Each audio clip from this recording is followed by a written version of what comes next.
ఓం నమో బ్రహ్మాదిభ్యో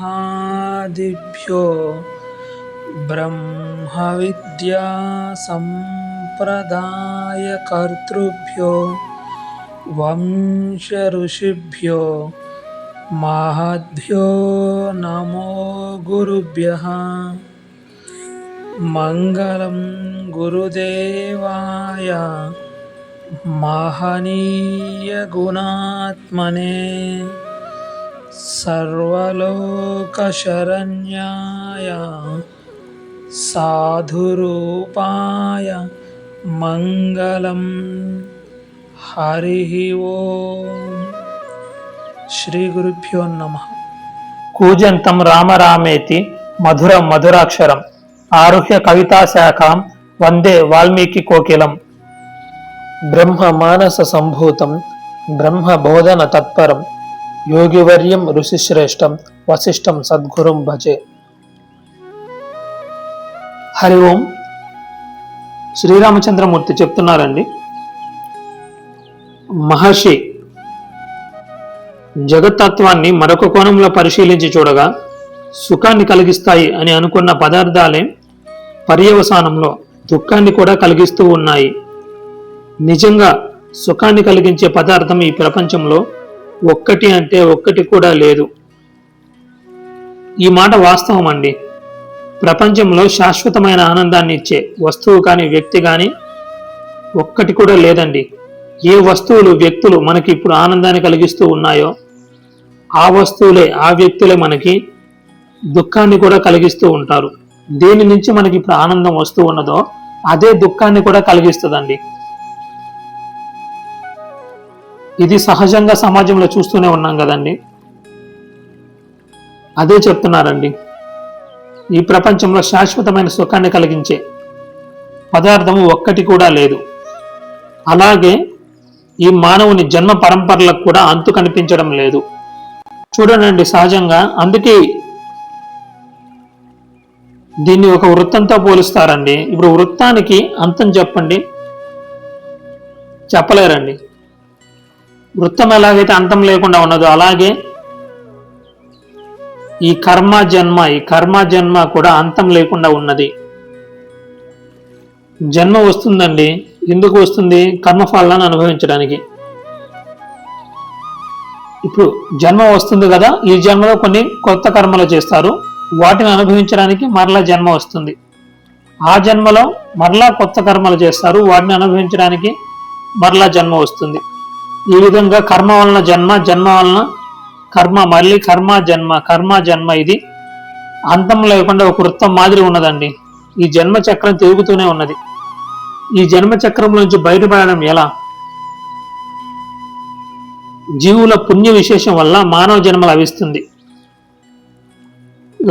కదా, అదే చెప్తున్నారండి. ఆ జీవి ఈ జన్మలో ప్రబలమైన పాపాలు చేసి మరలా జంతువు జన్మించడం నాకు కనిపిస్తూ ఉన్నది. మహర్షి అసలు ఈ ప్రపంచాన్ని బాగా పరిశీలించి చూడగా ఈ ప్రపంచంలో శాశ్వతమైన వస్తువు ఒక్కటి కూడా లేదు. కనిపించే ప్రతిదీ నశించిపోయేదే. యదృశ్యం తన్నశ్యం. జనులు వివేకం లేనివారై, ఈ నిత్య అనిత్య వస్తు వివేకం లేనివారై ఈ అనిత్యమైన వస్తువుల వెంటే, అనిత్యమైన విషయముల వెంటే పరిగెడుతూ ఉన్నారు. వీటిని ప్రోగు చేసుకునే పనిలో ఉన్నారు. అవి ఉంటే ఆనందపడుతున్నారు, అవి నశించిపోతే దుఃఖాన్ని పొందుతూ ఉన్నారు. ఇవి నశించిపోయేవి అని తెలిసినా కూడా మోహం చేత విషయాల్లో తగులుకుంటూ ఉన్నారు. అజ్ఞానం చేత ప్రపంచంలో తగులుకొని అమితమైన దుఃఖాన్ని పొందుతూ ఉన్నాడు. ఈ ప్రపంచం దుఃఖాలకే ఆలయం మరియు అశాశ్వతం. బాగా పరిశీలించి చూడగా ప్రపంచంలోని ప్రతి పదార్థంలో నాకు దోషమే కనిపిస్తూ ఉన్నది. ఈ దోషాలన్నీ దావాగ్నులై వాటి వేడి వలన నా మనస్సే మాడిపోయింది. అందువలన నాకు ఎటువంటి భోగేచ్ఛ, భోగాలని అనుభవించాలి అంటే ఈ ప్రాపంచిక విషయ భోగాలని అనుభవించాలి అనే కాంక్ష మొలకెత్తడం లేదు. నా మనస్సు ఈ ప్రపంచం వైపు వెళ్ళడం లేదు. భోగేచ్ఛ పూర్తిగా నశించింది. నాకు మరణించాలని లేదు, జీవించాలని లేదు. అసలు ఎటువంటి భావన నా మనస్సులో లేదు.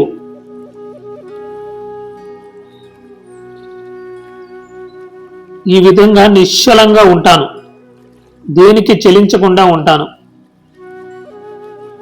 మనస్సు చెలిస్తే దుఃఖం కలుగుతున్నది. మనస్సు ప్రపంచంలో కదిలిపోతూ ఉంటే అమితమైన దుఃఖం కలుగుతూ ఉన్నది. నేను ఇలా నిశ్చలంగా ఉంటాను, ఎలా ఉన్నానో అలాగే ఉంటాను, దేనికి చెలించకుండా ఉంటాను. ఈ దుఃఖాలు పోయేందుకు ఇదే మంచిది అని నాకు అనిపిస్తోంది.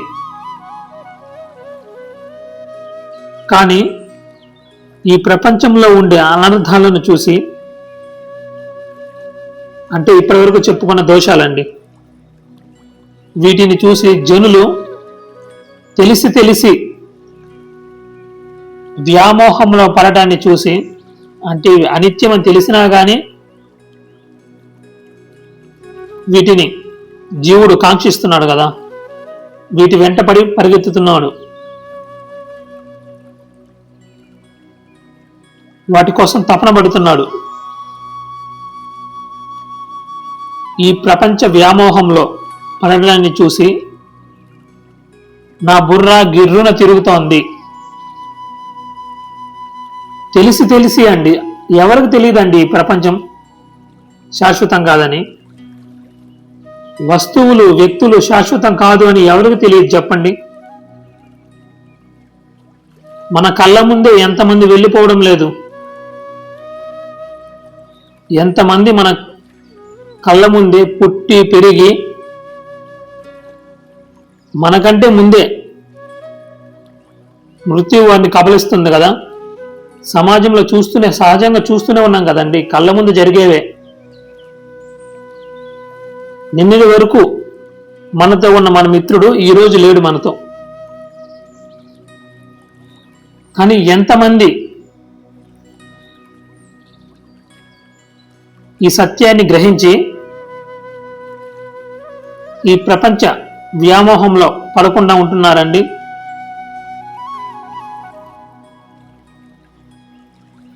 తెలిసి ఇది అనిత్యము, అశాశ్వతమని తెలిసినా కూడా ఈ అశాశ్వతమైన విషయాల వెంటే మనిషి పరిగెడుతున్నాడండి. పరిగెత్తి చివరికి దుఃఖాన్నే పొందుతున్నాడు.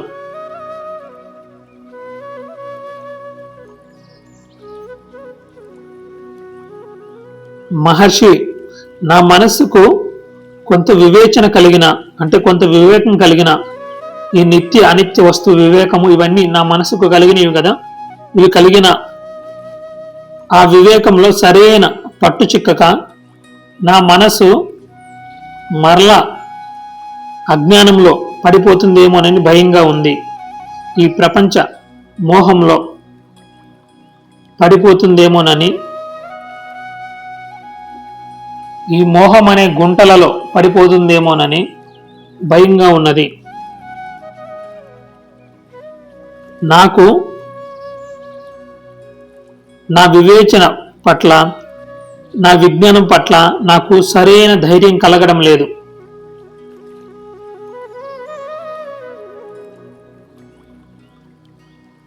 నా మనస్సు విషయంలో నేను భయపడుతూనే ఉన్నాను. కానీ మహాత్మా, లోకంలో కొందరు సుజనులు ఈ లోక వ్యవహారంలోనే ఉంటూ కూడా ఉత్తమ ప్రశాంతిలో ఉన్నట్లు కనిపిస్తూ ఉంటుంది. అంటే లోకంలో కొంతమంది జనులు ఈ లోక వ్యవహారాలు చేస్తూ ఉన్నా కూడా వారు ప్రశాంత చిత్తంతో ఉన్నట్లు కనిపిస్తూ ఉంటుంది.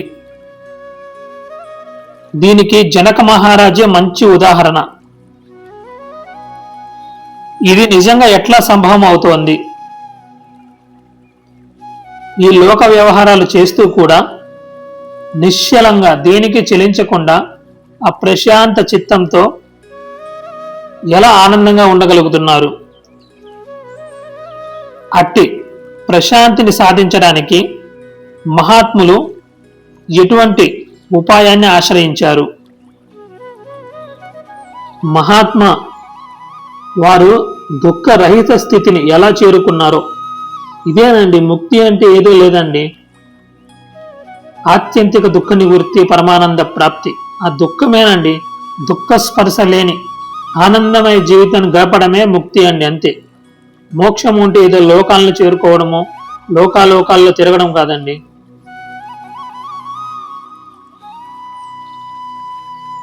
దుఃఖ స్పర్శ లేని ఆనందమయ జీవితాన్ని గడపడమండి.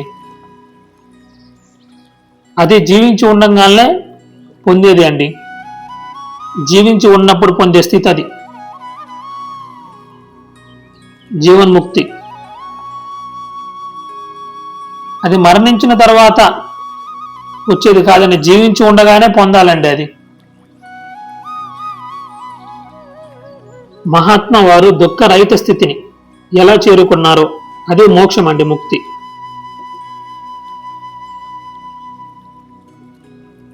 ఆ ఉపాయం నాకు చెప్పవలసింది. ఒకవేళ అలాంటి ఉపాయమే లేదంటారా? ఉన్నా నాకు చెప్పనంటారా? ఆ ఉపాయం దొరికే వరకు నేను ఏ పని చేయను, తిండి తినను, బట్ట కట్టను, మాట మాట్లాడను, క్రమంగా ఊపిరి కూడా పీల్చను. ఇదే నా నిశ్చయము అని చెప్తున్నారండి. చూడండి ఎంత తీవ్రమైన తపనతో ఉన్నారో. ఇది కావాలండి, ప్రతి సాధకుడికి ఇది కావాలి. ఎంత తీవ్రమైన తపన.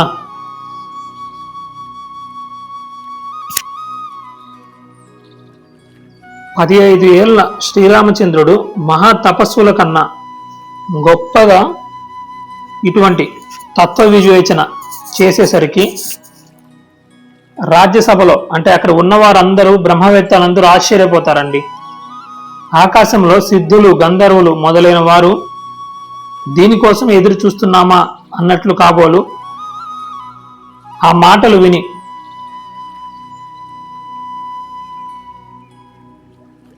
శ్రీరాముడి మీద పుష్పవర్షం కురిపించారు. వారందరూ పుష్పవర్షం కురిపిస్తారండి. నారద, వ్యాస, పులహాది మహర్షులు కూడా ఆ సమయానికి ఆకాశ మార్గాన అక్కడికి వచ్చేస్తారండి. వచ్చి శ్రీరాముడి ప్రసంగం విని సాధు సాధు అని మెచ్చుకుంటారు. ఇటువంటి సంకట పరిస్థితుల్లో అంటే శ్రీరాముడికి ఉన్నటువంటి మానసిక స్థితిలో చెప్పారు కదండి శ్రీరామచంద్రమూర్తి, నాకు ఉపాయం దొరికే వరకు నేను ఏ పని చేయను, తిండి తినను, బట్ట కట్టను, ఊపిరి పీల్చను, క్రమంగా ఊపిరి కూడా పీల్చను, మాట మాట్లాడను, ఇదే నా నిశ్చయం అని చెప్పారు కదండి. ఇటువంటి మానసిక స్థితిలో ఉన్న శ్రీరాముడికి వశిష్ఠ, విశ్వామిత్రులు ఎటువంటి బోధ చేస్తారా అని మహావేత్తలైన వ్యాసాది మహర్షులే ఉత్కంఠగా ఎదురు చూస్తూ ఉన్నారు. ఇంతలో దశరథ మహారాజు ఆకాశంలో ఉన్న మహర్షులను చూసి వారందరికీ స్వాగతం పలికి సభలో వారందరినీ ఉచిత ఆసనాల మీద వారిని కూర్చోబెడతారండి. అంటే అందరూ వచ్చి ఉన్నారండి సభకి. ఇక బోధ ప్రారంభించడమే మిగిలి ఉన్నది. శ్రీరాముడికి వశిష్ఠ, విశ్వామిత్ర మహర్షులు బోధ చేయడమే మిగిలి ఉన్నదండి. వారు ఏమి బోధ చేశారు అనేది రేపటి భాగంలో తెలుసుకుందామండి. ఒక్కసారి మనము ఈ యోగ వాసిష్టంలో ఉన్న ప్రకరణాల గురించి తెలుసుకుందామండి. మనకి యోగ వాసిష్టంలో ఇది మొత్తము 6 ప్రకరణాల గ్రంథం అండి. మొదటిది వైరాగ్య ప్రకరణం, రెండవది ముముక్షు వ్యవహార ప్రకరణం, మూడవది ఉత్పత్తి ప్రకరణం, నాలుగవది స్థితి ప్రకరణం, ఐదవది ఉపశమ ప్రకరణం, ఆరవది నిర్వాణ ప్రకరణం. ఈ వైరాగ్య ప్రకరణం శ్రీరాముడికి కలిగిన వైరాగ్యాన్ని విపులంగా ఈ ప్రకరణంలో వివరిస్తారండి. అంటే మనము ఇప్పటి వరకు చెప్పుకున్నది వైరాగ్య ప్రకరణం అండి. అందుట్లో ఉన్న విషయాలను ప్రస్తావన చేసుకున్నాము. ఇక తరువాత ముముక్షు వ్యవహార ప్రకరణం. ఇక్కడి నుంచి వశిష్ఠ విశ్వామిత్రుల బోధ ప్రారంభం అవుతుందండి. ఈ ముముక్షు వ్యవహార ప్రకరణం, దీనిలో ముముక్షువుకు అంటే మోక్షం పొందాలి అనే తీవ్రమైన ఇచ్ఛ కలిగిన వారికి ఉండవలసిన సాధనా సంపత్తి గురించి విస్తారంగా చర్చ చేస్తారండి. ఇదే ముముక్షు వ్యవహార ప్రకరణంలో మోక్షం కోసం పురుష ప్రయత్నం చెయ్యాలా అక్కర్లేదా అనే విచారణ కూడా చేస్తారండి. చేసి పురుష ప్రయత్నం ఖచ్చితంగా చెయ్యాలి అని సిద్ధాంతం చేస్తారండి. అంటే మోక్షానికి పురుష ప్రయత్నం కావాలి, పురుష ప్రయత్నం చేయాలి అని సిద్ధాంతం చేస్తారండి. ఇక తరువాతది ఉత్పత్తి ప్రకరణం. ఇక్కడి నుంచి అండి, ఈ ఉత్పత్తి ప్రకరణం నుంచి అద్భుతమైన బోధ అనేది కొనసాగుతుందండి. ఈ ప్రపంచ ఉత్పత్తిని గురించి మాట్లాడుతుందండి ఉత్పత్తి ప్రకరణం. మనము ఇంత అందంగా సృష్టించబడి ఉన్నది అని అనుకునే ఈ జగత్తు వాస్తవానికి అసలు పుట్టనే లేదు అంటుందండి ఉత్పత్తి ప్రకరణం. మనం పుట్టింది నశించిపోతుంది అని అనుకుంటున్న ఈ జగత్తు అసలు వాస్తవానికి పుట్టనే లేదు అంటుందండి. ఈ ప్రపంచానికి ఉత్పత్తి ఉన్నదా లేదా అనే విచారణ చేస్తారండి ఈ ప్రకరణంలో. అసలు నిజంగా ఇది పుట్టిందా లేదా, అసలు పుట్టనే లేదు అని నిర్ణయం చేస్తారండి. మరి ఇలా కనబడుతుంది కదా, లేదు అంటారేంది, ఇలా కనబడుతుంది కదా అంటే వాటికి కూడా విస్తారమైన చర్చ చేస్తారండి. ఇక తరువాతది స్థితి ప్రకరణం అండి. ఇది జగత్ యొక్క స్థితిని వర్ణిస్తుందండి. ఈ జగత్ యొక్క స్థితిని గురించి వివరిస్తుంది.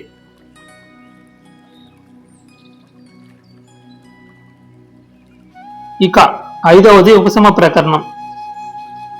ఈ ప్రకరణంలో జ్ఞానం ద్వారా ప్రపంచ ఉపశమనం కలిగించే విధానాలను వివరిస్తారండి. ఇక చిట్ట చివరిది నిర్వాణ ప్రకరణం. ఈ నిర్వాణ ప్రకరణంలో 2 భాగాలు ఉంటాయండి, పూర్వార్ధము, ఉత్తరార్ధం. నిర్వాణము అంటే మోక్షం అండి. మోక్ష ప్రాప్తిని గురించి దీనిలో కూలంకషంగా వివరిస్తారండి.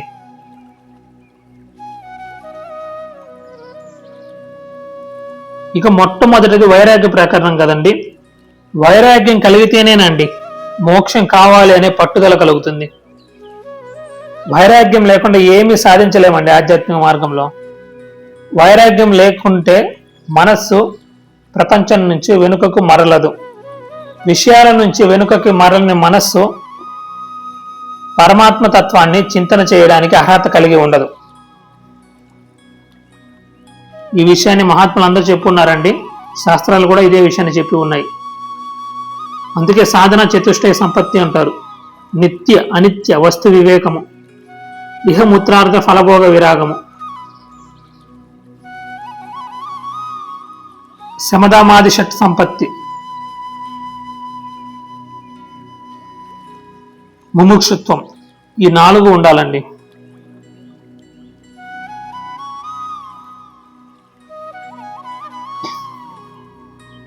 వైరాగ్యం కలిగితేనేనండి మోక్షం కావాలనే పట్టుదల కలుగుతుంది.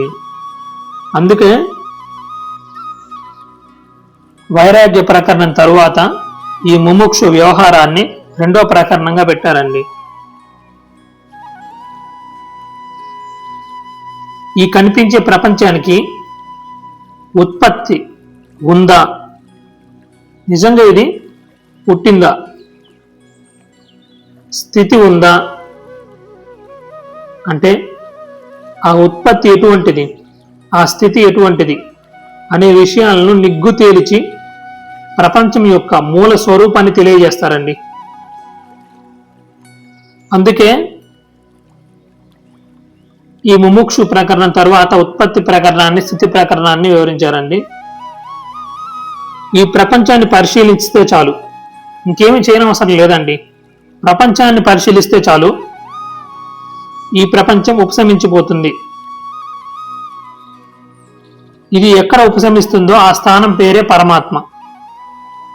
అందుకే 4వ ప్రకరణం పేరు ఉపశమ ప్రకరణం. ఈ దృశ్యమానమైన ఈ ప్రపంచం ఉపశమిస్తే ఏమి జరుగుతుంది? ఈ ప్రపంచం దేని యందు ఉపశమించిందో అది మిగులుతుంది.